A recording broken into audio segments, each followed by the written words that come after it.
pressure comes. Alabama picks it up all day. Over the middle is Irv Smith, the tight end. What a move at midfield. Irv on the run. He's to the 30. Irv is inside the 10, and he will score. 68 yards. Back again, ZoneCoverage.com studios. Your boy Luke Inman, my guy Sam Ekstrom's Vikings-specific targets. Today breaking down tight ends. Now listen, this is a two-man race. Noah Fant and TJ Hawkinson from Iowa should be long gone at 18. If they're still sitting there, boy, they would be very enticing. Still don't think the Vikings end up going that route, though. Yeah, and you've said it a million times, Luke. The Vikings need a third pass-catching option. We've obviously broken down the wide receivers. Maybe tight end is that guy. But I think unless you're getting a Hawkinson or a Fant, you're probably going to wait until at the earliest round 3, round 2, or more than likely day 3, where the Vikings have consistently taken a tight end in the 5th or 6th round. And I think they can do that, Sam, because they still feel great with Kyle Rudolph where he is. They still really like the progression and development of a David Morgan right now as their number 2, but they still want to add at some point, like you mentioned, some more youth and some more talent to work with. So who are we working with? Irv Smith Jr. Listen, nobody put a candle close to what Irv Smith did last year, over 800 yards, 7 touchdowns, wins that national championship.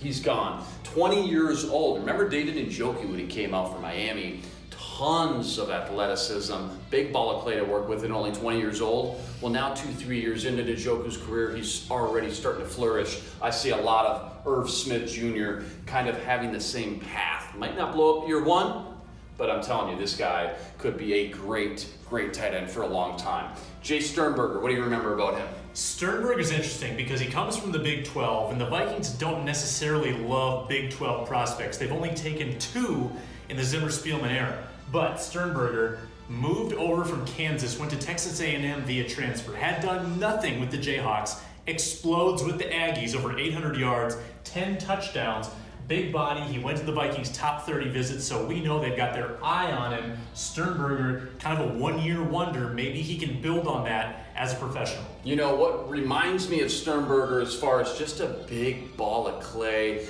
very strong, very athletic, but just wasn't used a ton. Haley Waring.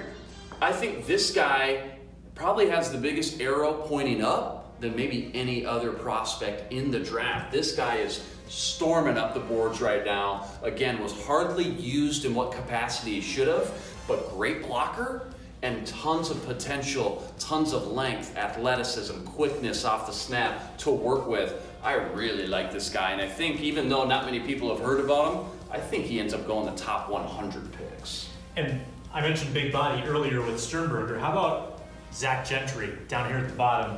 Michigan product, 6'8", 262.